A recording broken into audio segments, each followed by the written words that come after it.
All financial accounts are the name of the chapter, not an individual. So on your bank statements, it needs to say your chapter name, not an individual's name. The signatures, including the president or treasurer on all bank accounts and investments, are current. So you need to find proof of who is on the signature cards at your banks and make sure that all accounts are up to date. All funds received during the year were deposited into a chapter or state organization bank account. So for every deposit that your chapter treasurer lists in their checkbook register, that they were all put into the correct account. The total number of debts paid equals the total amount recorded expenditures. Again, you're reconciling to make sure what they say in the checkbook register matches what the bank has received or processed. All expenditures were approved by the president or her designee, so there has to be some kind of paper trail showing that the treasurer had permission to write that check, use that debit card to make that purchase, use the chapter credit card, however your chapter does things, that you have they had proof of permission to spend that money. All expenditures were supported by documentation, so you then have in turn a receipt to support that expenditure. Bank statements were properly reconciled each month, so you're going through checking off what's cleared. You have listed what hasn't cleared that has been written out of your bank account. The cash balance at the beginning of the year plus the receipts minus the disbursements equal the balance at the end of the year. Pretty basic accounting there, but you're double checking to make sure it actually does match. All expenditures were supported by budget allocations or actions recorded in the minutes. So you're looking not only at what the bank statement says, what the checkbook register says, that it was approved, that it has a receipt, but you're looking at the budget as well and comparing it. Did we allocate at the beginning of the year money for this expense? Or did we make a motion at a meeting to pay this if it wasn't in the budget? All directives and limitations regarding finances as recorded in the minutes were followed. So if the chapter treasurer was told to pay this donation, she paid the donation, or she was told not to pay this donation, she didn't pay that donation, and they are set in the minutes as part of the budget or an extra step that needed to be followed. Contributions received or dispersed were deposited or dispersed in accordance with their intended purpose. Pretty straightforward. If somebody makes a contribution to your grant and aid or your scholarship fund, that you recorded it and spent it as it was directed. The correct amount was collected for each type of membership. So this, again, is another step that the finance chair and her committee need to follow to make sure that for every member that paid dues, that we're collecting the right amount. We're not collecting reserve amount for a active member. We're not collecting collegial amount for an active member, and so on. Where proper distribution was made for each type of membership and fee recorded. In other words, we are again in this next line, because those two kind of go together, that we are sending the proper amount to international and to state in a timely manner. Whether that means we try to get it all done and collect all the money by June 30th, and we make a contribution then, or send the payment then, and then we have another set at the end of July and we send it, rather than waiting till the end of July and sending it all at that time.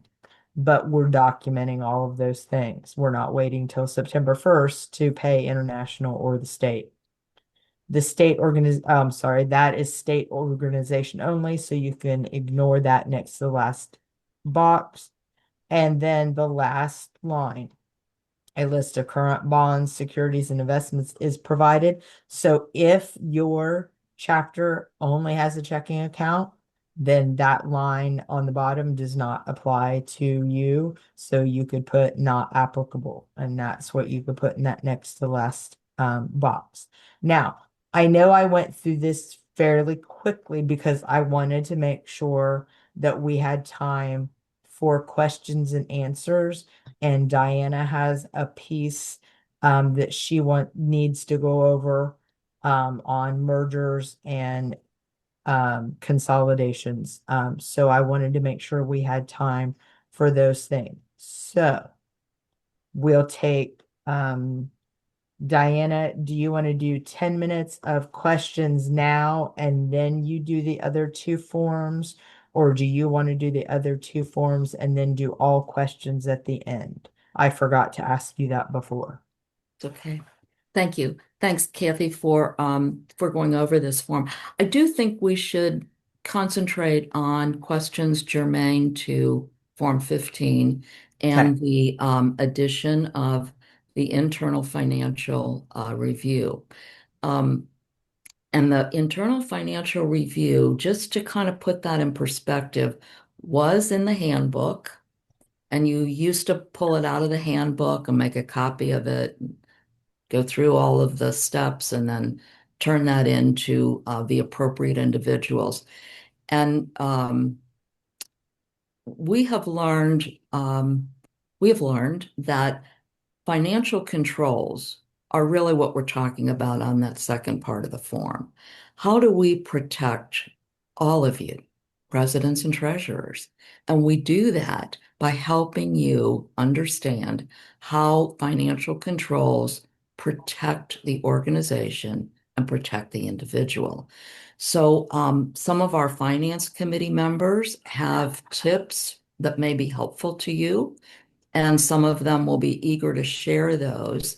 And if you have not done an internal financial review, as a president, I would ask that you think about quickly appointing a group to do that. Kathy said they could be the finance committee. They certainly can. They may not include the treasurer. The treasurer provides the documents, but she would not be the one that would be reviewing her own work. So this would be a group. It could be a group of two or three, as long as it's large enough that they can manage the reconciliation of managing the review of the reconciliations, managing the review of all of those requested items. But again, those requested items keep the treasurer's records clean, and also keep you informed as a chapter that she has followed all the directives that you would have expected her to follow. If she does not, if there's some discrepancies, if, for example, you get to the point where you're looking at your certificates of deposit and they have been old certificates of deposit, you don't have your current president on them, it might be a time to go to the bank and make those updates, because we want to make sure that the current president and the current treasurer are the two signers on all accounts and have access to moving monies if there's a need to move monies. But an old president, a former president is not able to do that because she does not have the credentials any longer to do that. So how do you make sure that all that happens? You go to the bank with your minutes that say, Julie Schmidt is now the president of Gamma Phi Chapter, and the treasurer of Gamma Phi Chapter remains Meyer Bauer. So the two of them go to the bank together and they update signature cards if need be. And you do that as quickly as possible. And we would urge you to do that during the month of July prior to the completion of these financial controls and assurances. Happy to answer questions, happy to help in any way that we can. There are a I'm sorry, couple Don. in the Excuse me. chat. The I'm first, sorry, Kathy, go ahead. You tell us there's, how to do this. well, I'll read you the question. Mhm. Annette asked, are there I think she meant to say scholarship fund and grant and aids in the savings account. Does it matter which line I would record the amount? Absolutely not. What we are avoiding is double counting. If it's helpful, because remember, this form is not just for you. This form goes to your finance chairman, this form goes to your president, and this form comes to your state treasurer. So I think that in full disclosure, you would want to list, if it's possible, the dollars that you have set aside, even though they're on the checking account, for scholarship. If you choose not to do that and you just want to list it as a checking account amount, that's also all right. But you may get some questions from your president or from your finance committee chairman about why you did not disclose where they want to know where's the scholarship money. And so it may be prudent for you to divide that out. But there is no requirement to list a dollar amount on any of those lines except where they really are housed. So if you have a zero amount, 0.00, and you're good to go. Next, Don't double count. sorry. Next question from Linda. Will there be a Zoom for treasurers to review the new sections? To review this tonight, what we're doing tonight, I assume so. could she ask the question then? Well, I'll just read. It says, will there be a Zoom for treasurers to review the new sections? Our treasurer has 28 years of experience, but as you are reviewing this, I see that there are more or that there are major changes. Correct. That is correct. So that's what we were hoping to do tonight, to have someone from the chapter, if not the treasurer, the president, and the treasurer, if possible, attend tonight. If not, the president can help. We're also eager to help at the finance committee level to reach out to us. Frequently asked questions will be posted in Chapter Connect so that if there's something she's not sure about, perhaps that document will help. But I do not foresee another Zoom meeting about this topic before July 31. Michelle, question, or do you have a hand up, Michelle, to Yes. comment, to speak to this? Kathy may have missed it. Somebody asked if you are a substitute teacher, but not very often, will that be listed as an employed educator?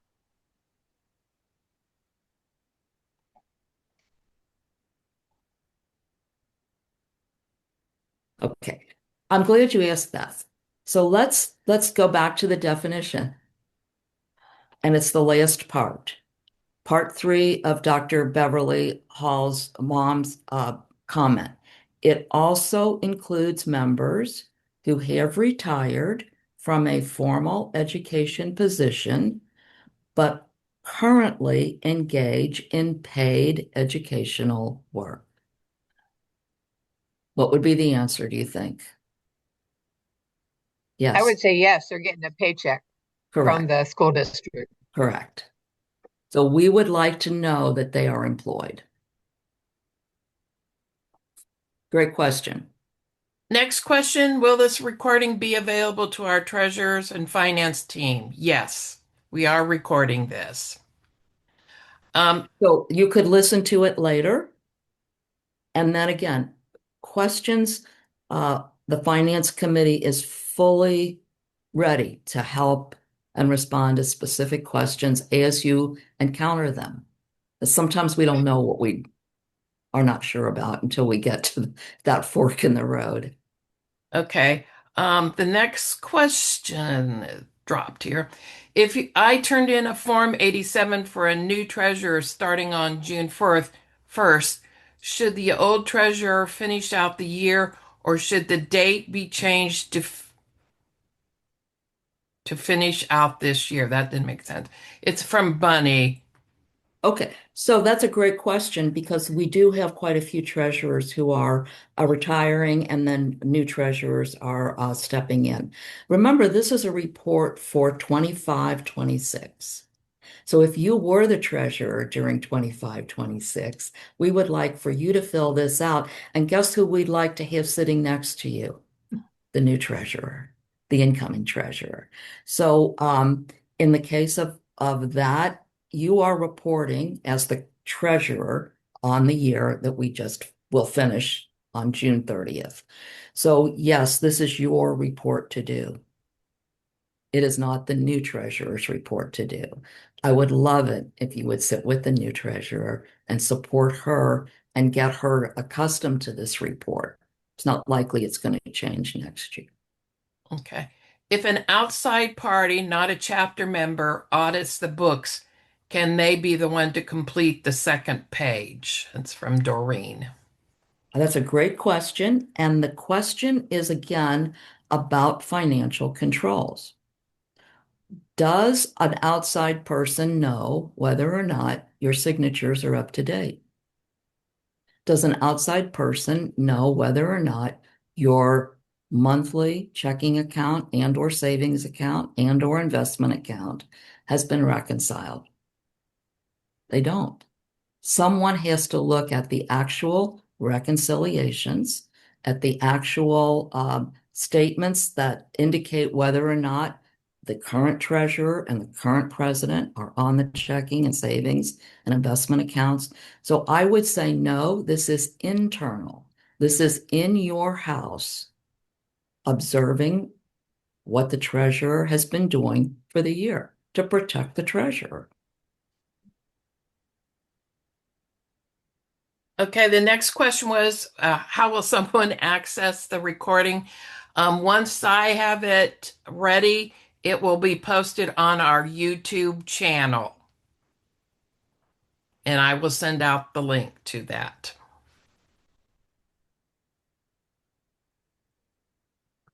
And that is all the questions I have right now.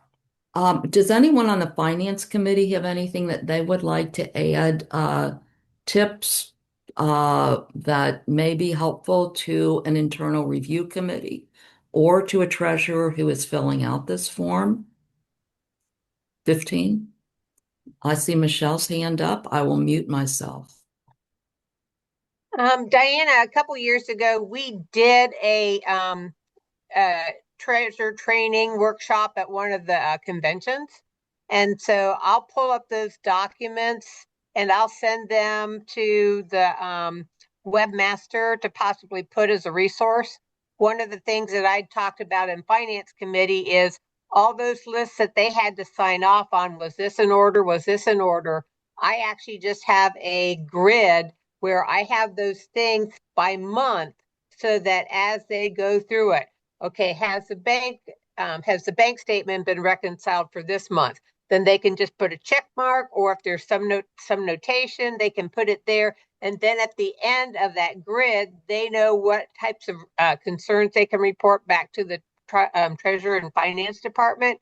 So I will get those so that those can get posted on the website as a resource for people to look for. Michelle, I remember that workshop and it was very well attended and it was very well received. So as you do that, we appreciate that. Those opportunities for someone to learn from you will be helpful if they need a system or a way in which to organize things. I remember you also used plastic sleeves and you had by month all the check statements so that you knew that there were 12 and it was easy to count, it was easy to sort, and it was easy for someone to look at them and make sure that your deposits matched what the bank said, that your checks matched what your check register said, etc.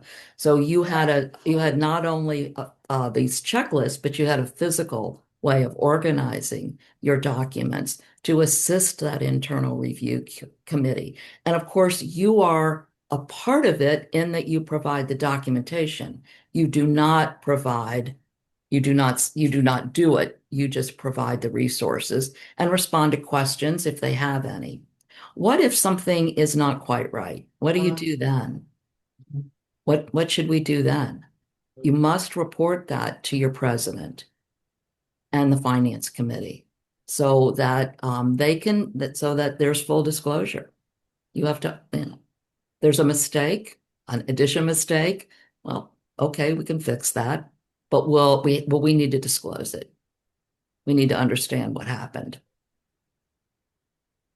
The other thing, Diana, in that same training is you shared with us a document to create deposit record and disbursement record for like a requisition type thing that went on a business size envelope. And I have used that system ever since. I do my deposits. There's plenty of room on the front to write and record checks and what the deposits are for. You know, you can have multiple things that you deposit all at once and it's all recorded nice and neatly. And then disbursements the same way. It says who it's to, if it needs to be mailed, put the address, who's requesting to be paid back, what budget item list it goes on, what it's for, detailed, and then a signature spot for either the president, or we allow the finance chair in case something happens and the president's not there and the first vice president is running the meetings, but you have to pay a bill. And then at the bottom, there's space for the treasurer to write what date they paid it, what check number, if they did check or if it was a debit card, and then the amount. So it cross-references everything. So those files, if I can send those to Sue and ask her to add that to, if they're not already still there, on the finance page as well. And I'll make sure that she has my email address on there because I know you're very good about responding to things, but if they want to reach out to me as well with any questions personally, or they're having trouble, I can't figure out how to do this, that they have more than one resource to reach out to at this state level. Thank you, Kathy. I, it's always our hope that we provide the resources that our treasurers, our presidents, our officers need, and that's really our job at the state level. So if there is a resource that you need, if there is support that you need, we'll figure out how to get it to you, or we will respond to your specific questions. We want to be helpful, and we want you to not stress out over this. It's just the end of it's kind of the end of the year reporting. We do it at the state level and we do it at the international level, and it's really wise for every chapter to do it. And I'm hopeful that it'll go well. It'll go well for you.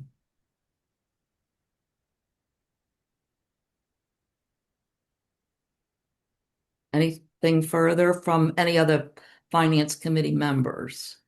It looks like there's still some more question in the questions. chat. Oh, I'm sorry. Let's go with No, those I questions. just saw them. If you haven't been keeping documentation of president's signature on all expenditures, does the review committee say it hasn't been documented, even though it was communicated verbally? The worry on communicated verbally is just what you said. There's no way to verify that. And remember, these are financial controls that protect the treasurer and the president and the organization. So a verbal, you can pay that bill, is not a verification that that bill can be paid. What if it's in your budget? Still not a verification that that bill can be paid. That bill has to be presented in a way in which there's clear documentation of what the bill is what the bill is for, a receipt that verifies that it has been paid by someone, or that it's the responsibility of the chapter to pay that bill. But treasurers, I beg you, do not write a check. Do not move money around without authorization of your chapter president. And if she's unavailable, her designee, which might be your first vice president or another officer. A physical signature. Dr. Molly, do we do this Oh, for yes, every you bet. single check? Every single check with attached documentation of why the voucher says X amount of dollars. Not just, oh, okay, I'll sign it. Yeah. No, Diana, very much, and myself, I know I'm responsible when I sign my signature, that I'm verifying that that money is being spent for that specific identified item. I mean, big time, very serious. And the only documentation you do not need is for mileage, but you still need a paper trail. You still need a request for reimbursement, a voucher, some way that the president is saying, yes, we're going to pay you, or as the president, we're going to pay the president to attend executive board meetings at 30 cents a mile. You do not have to have any verification for that. If you need vouchers or if you need a way in which to record expenditures that you're going to reimburse someone for, or you're going to pay out of the treasury. Again, Kathy has said we have a treasure trove of tools, and if you don't have access to them or they're not available to you, we'll get them available to you through our website. Diana, the next one is if our co-president is on the current finance committee, can she serve on it till the end of this financial year? Because she will be the new treasurer for the new biennium. She'll be the new, so the co-chair, the co-president is going to become the treasurer. Right. And she's also on she's currently the co-president. She's currently on the Review finance committee. committee. I would make sure there's someone else in addition to that person on that review committee, just to keep an extra set of eyes on the book. But I think she can remain as long as there's an additional person on that committee, so that it's not just one set of eyes. It's not just this co-president making up a committee of one. A committee of one is really not a committee. No, good point. If you have no meeting during the month, do you need to have a treasury report for that month? No. Your treasurer's report, if your finance committee requests it or your chapter requests it, sure.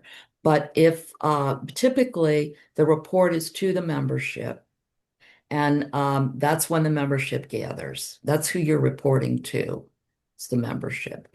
You can also publish financial data in your newsletters, as we do in Ohio, in our voice. We report financial data monthly, and of course that's just for your information. But no, it's to the members. So the times the members gather, unless requested otherwise. And one more from Claudia. I always receive a state membership receipt when I pay chapter dues, but never get one from international. So thank Correct. you, Diana, for always giving this back to the chapters. Will international start giving this receipt to the chapters in the future? I don't foresee it. I just don't foresee that happening. They don't process they process many, many more orders than we do in Ohio. So, yes, I will be happy to send you a receipt for your dues order. And all you have to do is, if you don't get it, let me know quickly. Old QuickBooks versions are not as friendly these days because they're old. But if you ever need a receipt, if you ever need verification that you've paid it, I will provide that for you. I always have it available. Okay, that's all our questions. I know that our next up is chapter dissolution and chapter mergers, and it's such an important presentation by Diana Haskell. So I would encourage you to stay after 7:30. So, Well, or you know what we could do, what? Dr. Molly, is Sure. first of all, let me see if I can pull up a presentation. Kathy, am I allowed to have a screen share? Kathy Tenney? Yes, you can share your screen. So I'm going to keep my fingers crossed because I'm just terrible at this. I'm terrible at this. Here it is. Now, do you see that correctly or not? Yes. Yes. Now let me go to, I don't want to let's see. I guess I enable the editing and then I turn it into a slideshow, right? Yes.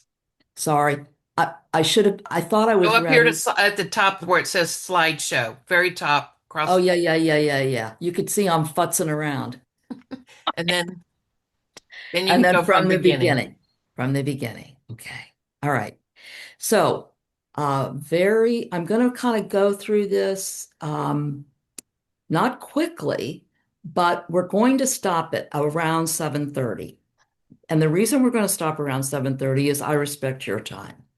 And it is an important topic, but we can come back to this at another time. We felt that Form 15, because it's so date sensitive, July 31, we wanted information to be available to our treasurers, our presidents, and those interested individuals. So the question here is, as a chapter, occasionally, I hear the word, I don't think we can make it another biennium. I don't know if we're going to be able to get enough leaders for the next biennium. What are we going to do? And the answer is, if you can merge with another nearby chapter, that is very less stressful than the dissolution process. The dissolution process is one in which you do not merge with anyone. You simply cease to exist as a chapter. If you merge with another chapter, you also cease to exist, but your members move to another chapter. The chapter ceases to exist. The members move. So what we want to do is protect members. I want to go through a little bit of the logistics of merger versus dissolution, and then most importantly, your fiduciary obligations. So I no longer can see my time. I'm going to get my phone next to me so I can see I have 13 minutes. Let me see if this works. As I said earlier, regardless of whether you merge with another chapter in a geographic area that is common to both chapters, or you decide that there is not an opportunity to merge and we don't have an alternative but to dissolve. In either case, that chapter ceases to exist. And that's the final outcome. Let me see what happens here. The steps for how do you dissolve are listed on Form 310. 310 is located in Chapter Connect. This presentation was done for also state leaders, so there will occasionally be State Connect and things like that in there. But Form 310, if you are a chapter and you do not think that you will be able to move into the next biennium or the next year, please take a look at Form 310. I'm not going to go through 310 because the slide presentation captures the essence of 310. Most important thing that happens on 310 and 311, first step is contact one of the state officers or contact the international organization. And the reason that's step one is because we will help you. I'm not going to assume that if you are in a position of dissolution or merger, that your house can be repaired. That's not our business. We're not going to come in and try to say, okay, well, we'll try to prop you up for a year, or we'll try to fix this, and no, what we're going to do is keep the bricks from falling on your head and hurting you. We're going to help you through the process, and we're going to make sure that you don't do anything that harms any individual, and we're going to make sure that the organization is not harmed because we are required to protect both the president and the treasurer, and we're required to protect the organization, Delta Kappa Gamma. 310 says, call us first and we'll help you. 311 says the same thing, but it is about the process for merging. A little bit different because in that case, one chapter moves into and becomes a part of an existing chapter. The merging chapter no longer exists, and now all members are members of the chapter in which you have merged into. Again, that form is on Chapter Connect and State Connect. But let's just assume Chapter Connect, and it is Form 311, and we will help you because step one is call me right away. Every member matters. And Meyer Bauer and her team, the membership committee, has done a phenomenal job of helping a chapter who has dissolved protect every member in that chapter. And by doing that, they have reached out to every member and they have said, we will help you. We will help you find a chapter near you to become a member of, to transfer your membership to, or we will help you become a state member. But we never want to leave a member because of dissolution or because of merger without a home. And we want to make sure that every member has that opportunity. And congratulations to Meyer and her team for doing that.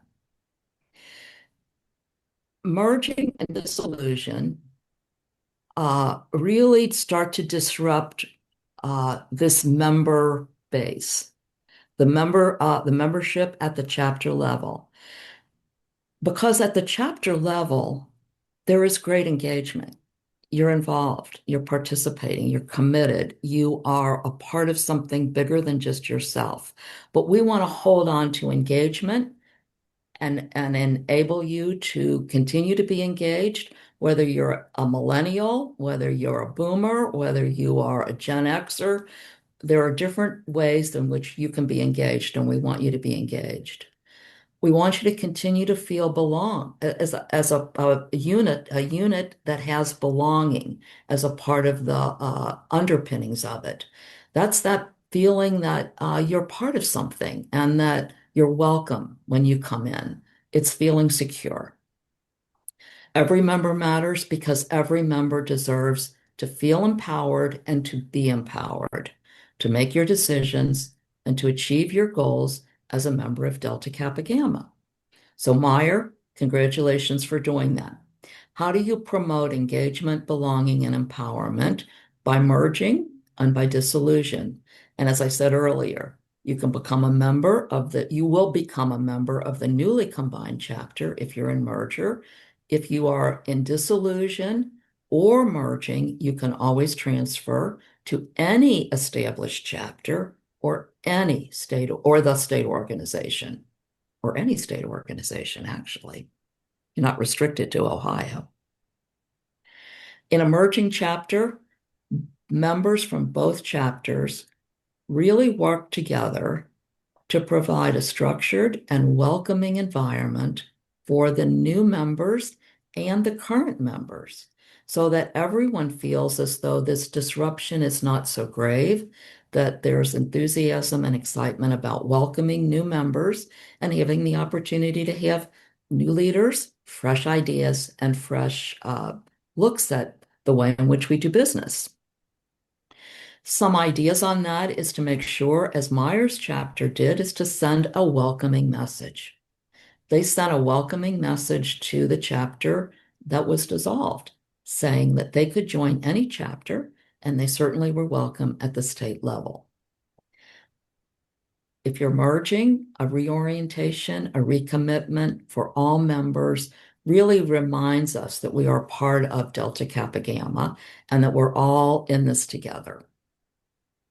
Every member matters, and a social event is a great way to make members feel as though they belong, or an outing, or an opportunity to get to know each other outside of meeting places and meeting times and meeting dates.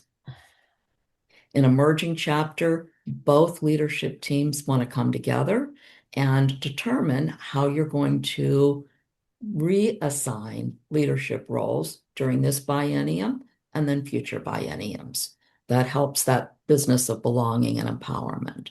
Also, committees need to be blended in a merging chapter. So we want to make sure that both chapter, the receiving chapter, as well as the chapter that is merging, both feel a part of committees and committee work. Continue to communicate, and communication is probably the most important way in which we demonstrate belonging and empowerment and engagement. So continue your communication protocols, whether that's calling, whether that's newsletters, whether that's email messages. Make sure every member has access to all the information that they need. And then the logistics. How do you do this? I mentioned in both dissolved and merging chapters, reach out. We will help you. We're not going to try to fix anything, but what we will do is help you through the process. You must follow the international governing documents. You must follow the state documents, and you must follow your own documents on dissolution and merger. And when I use that term, follow the documents, a lot of that has to do with completing of forms, completing of information that changes from dissolved to dissolution to cease to exist. So make sure that you follow the documents and we can help you with that. That's what we're here for. We don't expect you to do that by yourself. We'll help you. And then a merged or dissolved chapter must make a vote, a motion to vote for adoption during a regular meeting or through an approved electronic vote. The meeting minutes from that motion must be retained, and the outcome of that motion must be retained because they're required to provide the documentation that, in fact, all members had an opportunity to hear the motion, to respond to the motion in a positive or a way in which they opposed the motion and were able to provide their reasons for both supporting it or not supporting the motion. But once approved, if approved, then those minutes must be retained. And you're now on your way to being a dissolved chapter or a merged chapter, because what happens next is there are no more meetings. It's over. The chapter organization ceases to exist when you take that vote. And when you take that vote, you do not have any more meetings. You do not make any more decisions. You do not spend any more money. You are finished. You cease to exist with that vote. Sorry. So what does that mean? All the financial accounts of the chapter ceases to exist are to be closed and bank checks are to be made payable appropriately. Let me repeat that. Not some of them, all of them. All the accounts that your chapter controls in a dissolved environment, you would go to your bank with your president and you would close those accounts and request a bank check be drafted and made payable in the state of a dissolved chapter to the state organization, to DKG, Ohio State Organization. If you are a merging chapter, you're going to follow exactly the same process, except that your payable account, your account that you're going to pay is the chapter in which you are merging with. So if Alpha merges with Theta, Theta then would receive all of the assets of Alpha chapter. And they must be paid in that way. You do not ever write that check. The check is written by the financial institution and mailed or presented in the case of a merging situation to the incoming treasurer, to the treasurer or to the state treasurer in the case of dissolution. Your charter is the document in which your chapter got started and the document in which reminds us all that we are part of Delta Kappa Gamma. The charter tells us that we are entrusted with the funds that we control, that we are entrusted to promote Delta Kappa Gamma's purposes, mission, and vision. And once you've dissolved or merged, your charter is no longer a legal document. It must be destroyed and it must be shredded in the case of that. And you'd make every effort to locate it so that it does not fall into the wrong hands. After all of those steps have been followed, then an executive board meeting, and those are all of our all of our chapter presidents, as well as the advisory committee and your officers, past presidents, they will create a motion. They will draft a motion out of the membership committee in which they are authorized to merge with another chapter, or they are authorized for final dissolution. And the final dissolution comes at the executive board meeting level. And I believe, if I'm correct, Kathy, we received notification that that had just recently occurred. Is that correct? Did everyone receive that, Kathy Tenney? That there was a dissolution of a chapter? Yes, I'm So muted. every chapter, every executive board member received that notification. Yes. So we just had a chapter dissolve and we just completed the whole process and the vote was taken and there was an affirmative vote. We have one less chapter in Ohio than we did yesterday. All right. I think it is just about time I'm done. So 310 and 311. I think this is a topic that we may need to bring up at another time, President Molly, if that's possible. And and again, it might be covered, I hope, in president's training this summer or future opportunities for presidents to have training and treasurers and other officers to have training. Right. Part of that leadership seminar, you guys, the two Zoom meetings, virtuals that we're going to do in place of the in-person, Diana will have an hour's length of time, and as we send out an agenda eventually, about finance. So it's not like going to hear it one more time, whatever. So a lot of information here. We know we don't want you to, like Diana said, thank you, Diana, we don't want you to feel overwhelmed. I'm sure some of you are, oh my God. We are here to support you. The Finance Committee, Diana as State Treasurer, and the focus team. But, finance, huge. Okay, so just a few things. Diana, thank you and your Finance Committee and Kathy Adams as Finance Chair for an informative and phenomenal presentation. I know we will be sending out an email, sharing again with people where you can find, the PowerPoint Diana is sharing right in front of you, okay? Where you can find the recording that Kathy put information in the chat. We will put that in an email to you, okay, presidents, and be sure to share it. Watch closely for Kathy's email next week about registering for the leadership seminar. Even if you did it before, that's gone by the wayside. Okay? Watch it and be sure to register. Next year, we will be posting the dates after the focus team meets for the upcoming year for these chapter connection meetings. We're going to start calling them chapter connections and not just chapter presidents, because we're going to target a specific topic. And so that will not have that topic on there, by the way, as of June 1st. But we want to get those dates to you. And then as we move forward, we'll try to get you out what those topics will be. Okay? Because we want you, if it's about finance, oh my gosh, the finance person needs to attend. If it's about membership, my membership chair needs to attend, et cetera, et cetera. Okay? So look for that.